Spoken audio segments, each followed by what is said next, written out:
Welcome into OutKick the show. I am your fearless leader, Clay Travis. I hope all of you are having fantastic Labor Days.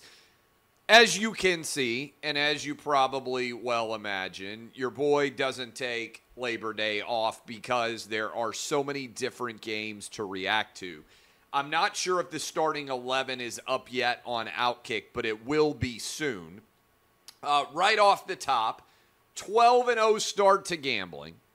One of the greatest runs, I hope you guys were on it with us this weekend, one of the greatest runs you will ever see. 12 up, 12 wins. But then things just went awry, and I blame Penn State. Penn State scored with 6 seconds left, running a hurry-up offense to cover. And from there, everything went awry, including last night when, with Brian Kelly not taking any timeouts at all, Florida State went for the jugular. They had an ability to just take 2 knees. The game would have been over. Instead, they scored to go up 45-17, guaranteeing the overhit and keeping us from going 3-0 on the blood bank guarantee. Instead, we went to 2-1. 2-1 in those games. We'll get to all those in the near future. But let's go ahead and start here with an absolute beatdown put on by Florida State over LSU. 31 unanswered. This was a statement win for Mike Norvell and the Florida State Seminoles. I picked them to be in the college football playoff as my 2 seed. But I did not think that they would take it to a completely different level in the second half like they did. Now, we've got the game on the road, Florida State does, against Clemson. If they win that game, I think the Seminoles are going to be in the playoff. Florida State's back. I'm calling it. Jordan Travis is elite. The amount of talent. Jared Verse is going to be, I think, a first-rounder at defensive end. Can put pressure like crazy. Florida State's back. What's going on? So that's the big takeaway on Florida State. I mean, I just think they're back. I've got Florida State as the number 1 team in the OutKick top 10 power rankings. You get rewarded for winning major Power 5 conference games against elite competition. I rank only based on the on-the-field results. I've got Florida State as the number 1 team in the nation. What about LSU, though? Brian Kelly now at LSU. The big knock on Kelly was, yes, he wins a lot, but he can never win big games. And that is why he left Notre Dame. I think he acknowledged in many ways that attack upon him, that Notre Dame would get itself into big games, and then there would be a talent differential, and they would lose.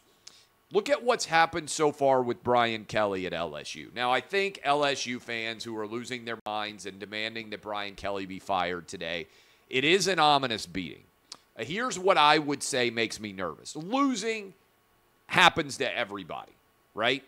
But really good teams and really well-coached teams in college football don't typically get blown out. Brian Kelly loses by 27 last October at home to Tennessee. That was a beatdown. Brian Kelly gets wrecked in the SEC championship game by Georgia, gives up 50. That was a real beatdown. LSU, basically, they were down by 21, I think, on the road against Texas A&M. The Aggies rose up and really put a beatdown on LSU. And now last night's win by Florida State. 3 by 20 plus. Almost 4 by 20 plus of the losses that LSU has taken. That makes me a bit concerned. I know we're only in year 2. It's not just the losses. It's getting beaten solidly like Brian Kelly has been so far at LSU. I think you have to factor that in so far in terms of how all of this is going to shake down. Sorry, my 15-year-old is texting me from downstairs right now, and we've also got the new game of Madden and all the boys are out of school and they're fighting over who gets to play Madden right now. So if by chance you hear screaming in the background, I promise my kids are okay. They're just fighting over who gets to play Madden the most. And so I'm going to have to go down here in a moment and play dad and shepherd the amount of Madden playing, Madden 24, I guess we're on, that the Travis boys are allowed to have, and who gets to play first and whose team gets defined first and all these different things for those of you who are not gamers. It's a big part of what dad does on a day-to-day basis. So, huge win for FSU. I have them number 1 overall. I would be a bit scared if I were, FSU fan, number 1 overall. If I'm an LSU fan, I'm a bit scared over those 4 losses, which have all been real beatdowns. Again, Alabama, and I know Nick Saban's been there a long time, but when Alabama loses, it isn't by 20 plus. It's because Tennessee makes a last-second field goal. It's because LSU scores on the last play of the game. They tend to be really close in the outcome if you have an elite coach and an elite team. That's what LSU aspires to. I thought that was a true beatdown. Speaking of beatdowns, Mack Brown is the only coach, evidently, anywhere that can win at North Carolina. They won with him. He left. They couldn't win. They floundered for years. Now they're back. This is a big win over South Carolina for UNC. UNC is back to playing at the absolute top of the ACC. Again, the only real time they did it before was when Mack Brown was their coach. He's not too old. He is winning. The players seem to love him. He's put in place a good system. There was nothing flukish about that victory over South Carolina. Now, Shane Beamer's team finished last year on a real roll, got the big win over Clemson, monster win over Tennessee. Spencer Rattler seemed like he was coming together. The game that happened on Saturday night, the issue was pretty straightforward. South Carolina couldn't run the football. And South Carolina couldn't run the football. As a result, all of the pressure was on Spencer Rattler. North Carolina had more success on the line of scrimmage. That's typically going to be who wins the football game. And so what stood out to me was Mack Brown. Look, Drake May be the best, I think, early prediction. Number 1 overall pick this year. I don't think it's crazy, and I think you guys expect it. We're going to see Caleb Williams go number 1 overall. And it already feels, USC, by the way, 2-0 on the season. It already feels like the Arizona Cardinals are tanking for Caleb Williams. I think he's going to be a really, really good player in the NFL, but I think he's going to be number 1 overall. May's going to be number 1 overall in the 2025 class. Draft class, right? I'm doing the math there, right? I think correct. 2025, the draft that'll happen in April or May or 2025, I think May is going to go number 1 overall. And so I think you're going to go Caleb Williams. I think you're going to go Drake May. And those guys are performing and playing at a level, frankly, that very few quarterbacks in America can. Now, there's always possibility somebody else surges back up the board. But when I watch both those guys play, I think this is where we are headed. That is going to be the next number one pick, 2024 and 2025. Early prediction, flag it, grab it. Number 1 this year in 24 is going to be Caleb Williams. Number 1 in 25 is going to be Drake May. So UNC gets the win. Drake May, if he continues to play like this and they surround him with talent, UNC could be a top 10 caliber team. They could be up there where they challenge Clemson and Florida State, who we know have been at the top of the ACC for a long time. One elite quarterback can make a tremendous difference like that. I think, like I said, Florida State going to win the ACC this year, but UNC, if May starts to have a surrounding cast, could be really, really impressive. Tennessee, I was at this game, went and watched Tennessee-Virginia in person, sold out. Nissan Stadium, I think it's called now. I can barely even keep track of all the different names the Titan Stadium has had. All orange. UVA fans didn't even bother to travel. It's interesting. Tennessee really kicked the tires in an aggressive way on Tony Elliott, the offensive coordinator at Clemson. I would be troubled based on the offensive performance that I saw from Virginia on Saturday. Tony Elliott's team does not look very good, and they don't look like they're going to be very good anytime soon. And schematically, it didn't seem like they had a lot going on because the Tennessee defense has shown up in a big way. Pierce Put that name, James Pierce, in your back pocket. Double sacks. I think he's going to be a double-digit sack guy this year. He reminds me a little bit of Leonard Little coming off the edge. For old-school Tennessee fans, just a freak athlete, only a sophomore, going to perform at an elite level. He has first-round level talent on the defensive line. If he continues to work, get bigger, faster, and stronger.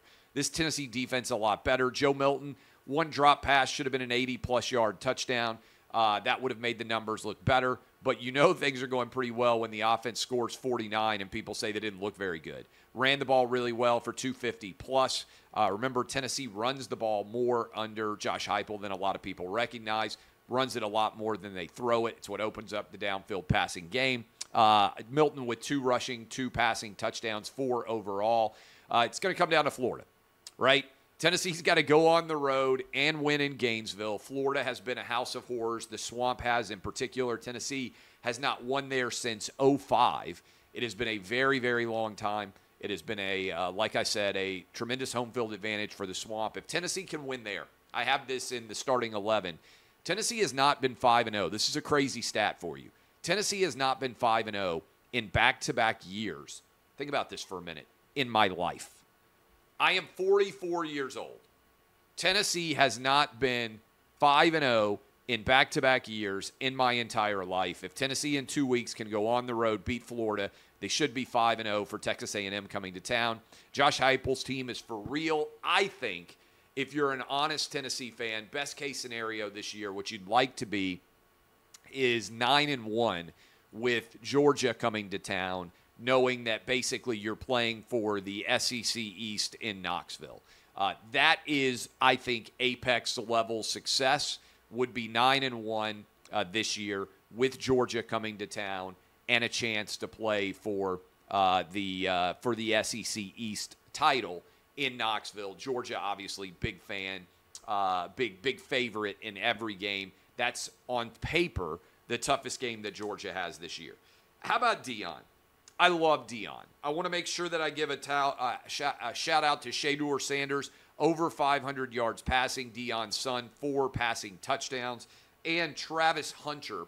I flagged this from, let me make sure I get the credit right here. I flagged this from, I believe this is the film analysis.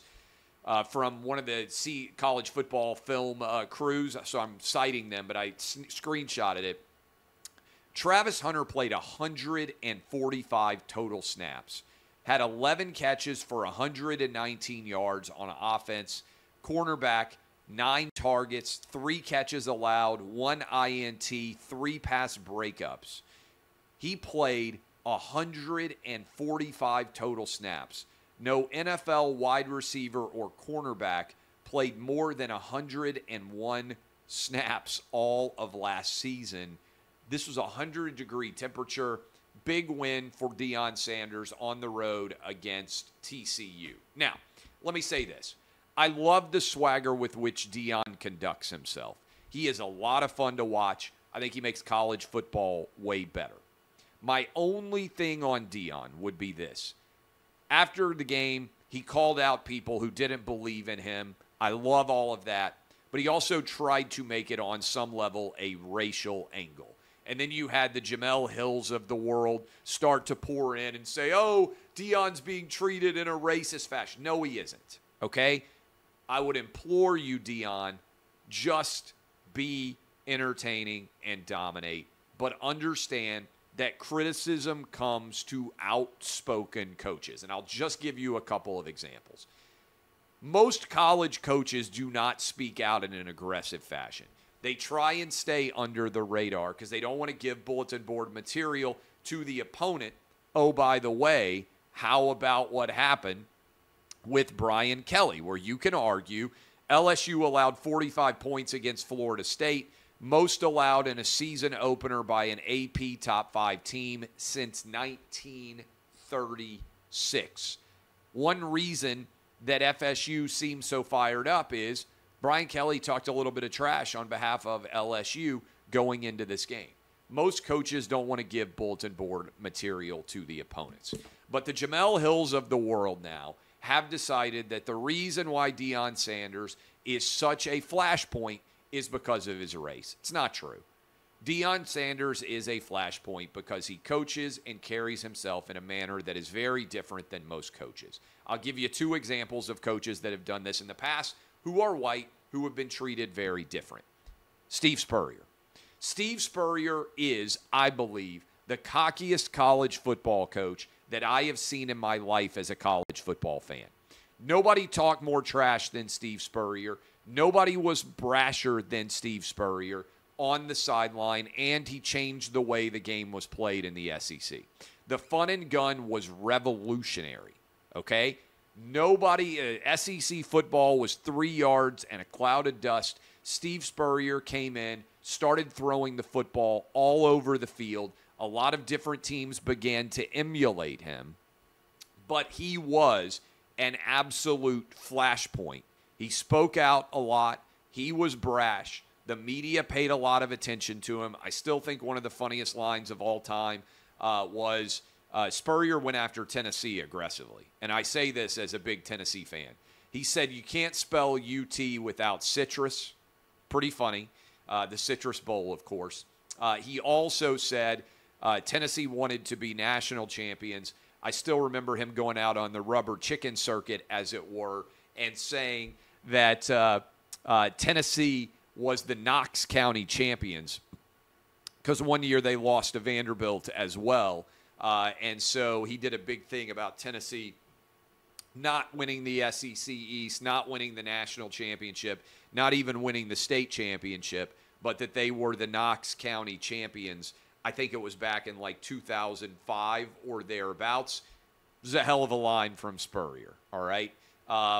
Also, by the way, last game Steve Spurrier coached in college football at the Gators was a win by Tennessee, by the way. 2001, one of my most enjoyable games down in the swamp that I've ever seen. All right, I bring that up.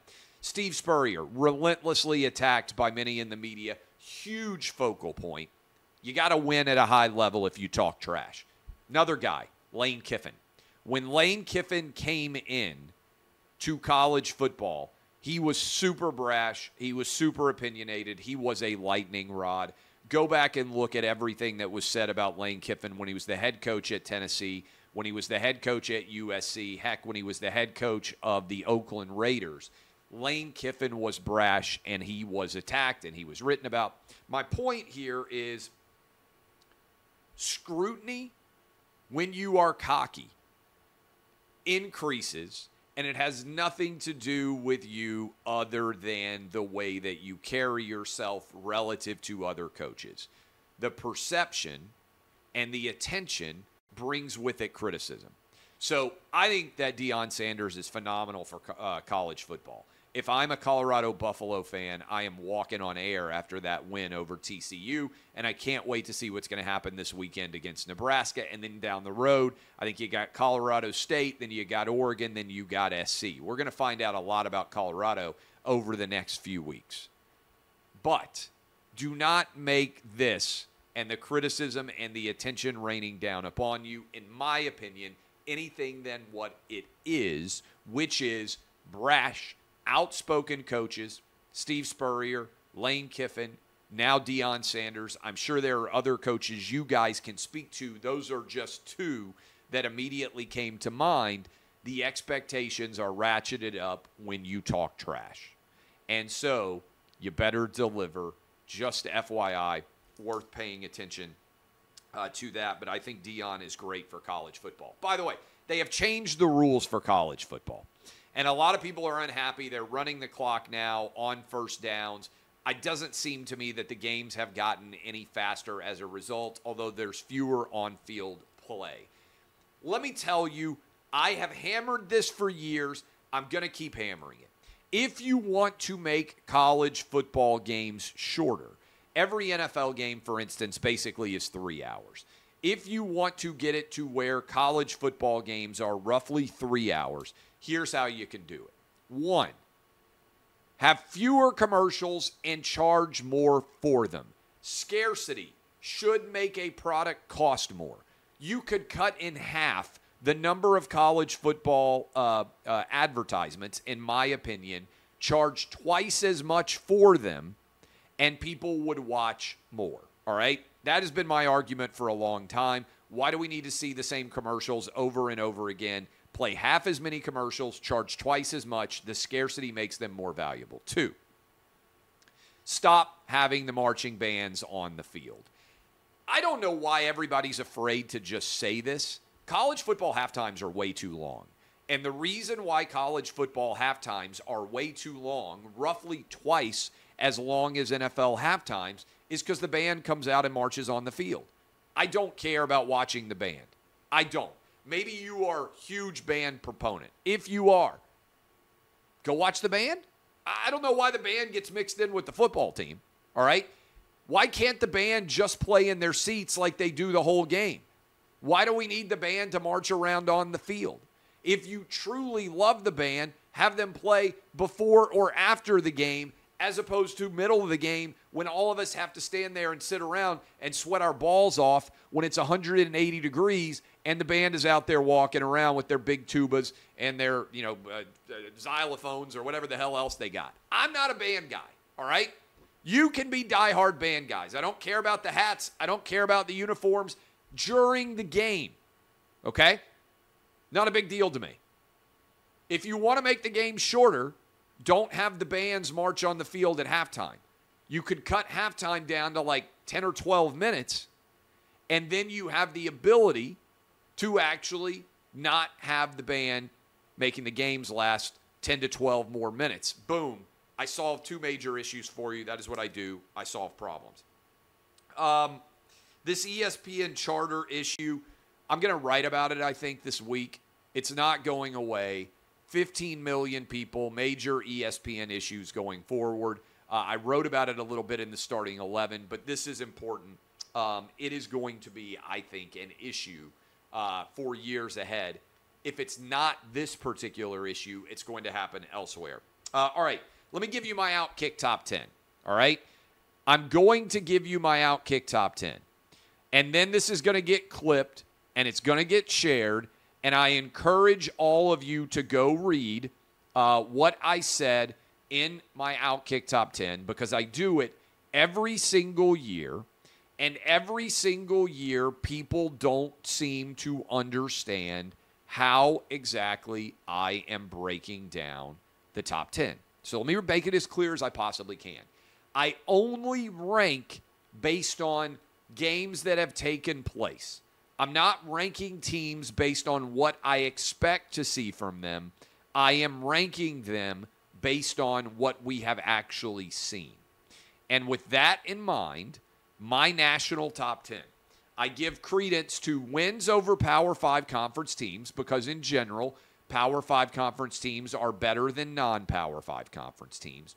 And I give even more benefit for road neutral wins. With that in mind, Florida State Seminoles, number 1 team in college football out of week 1 for me. Second spot, North Carolina Tar Heels.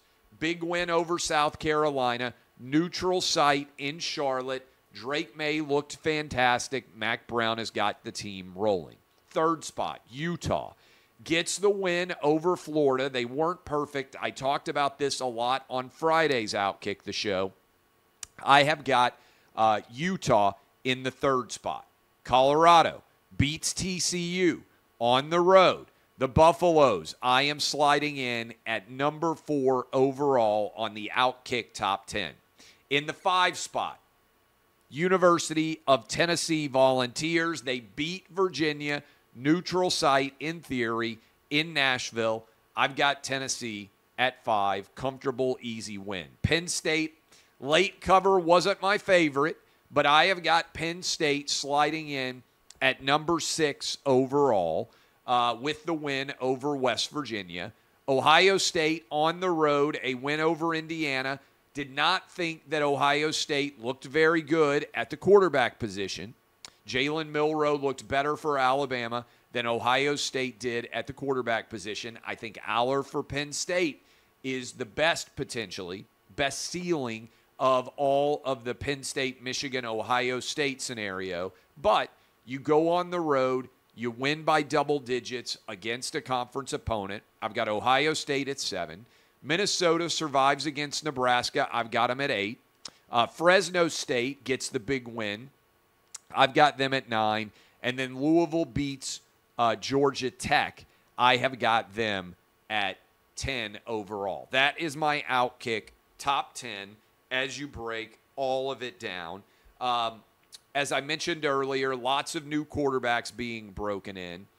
Should we be nervous at Alabama? I don't think so, although this Texas matchup is going to be fascinating. Bit nervous I would be at Ohio State because of the scenario with J.J. Anderson at Michigan and with Aller at Penn State. I think that both of those schools are stronger at the quarterback position than the Buckeyes are right now. Now, I like Marvin Harrison. I like Carnell Tate. The talent at wide receiver for Ohio State is off the charts, but I'm not sure that the quarterback position play is off the charts. Should you be nervous? You got Florida getting beaten. You got South Carolina getting beaten. And you also had LSU going down. 3 SEC losses in the opening weekend. Well, let's give a scenario here. We'll see what happens with Texas and Alabama. We'll see what happens with Texas A&M and Miami. Those games, I think, will go a long way towards showing you what about the top level of the conference of the SEC is. I expected Florida not to look very good this year. They didn't look very good. South Carolina playing not that great, and LSU playing not that great. Both of those games surprised me in those performances. Not only that those teams lost, because anybody can lose an early season game, but the method and manner in which both lost by double digits. Okay, I think that is all that I have written down right now to break down for all of you. It is Labor Day. I appreciate all of you hanging out with me. I'll be back with Clay and Buck with OutKick the Show. Go buy American Playbook if you haven't already. This has been OutKick the Show.